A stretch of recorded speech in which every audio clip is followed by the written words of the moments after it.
The Freedom Riders were a group of 7 African Americans and 6 whites that went to New Orleans to abolish segregation.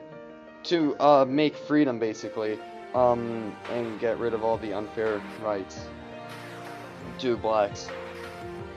This video will be explaining exactly what happened there. Philosophy of nonviolence. Farmer, who would be arrested with other Freedom Riders, launched the movement to draw attention to the lack of enforcement of recent civil rights court decisions and legislation.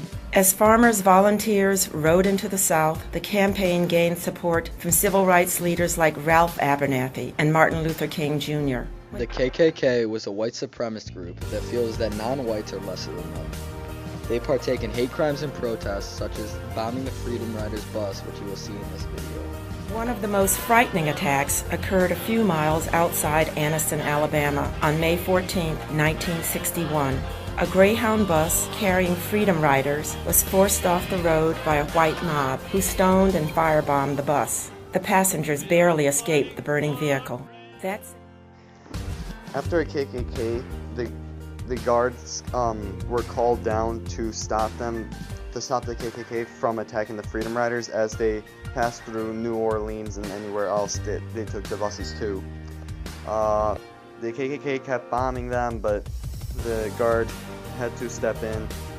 Vicious attacks on the Freedom Riders continued. The National Guard was called out. When hundreds of supporters of the Freedom Rides assembled at Montgomery's First Baptist Church with Martin Luther King and other civil rights leaders, an angry mob gathered outside.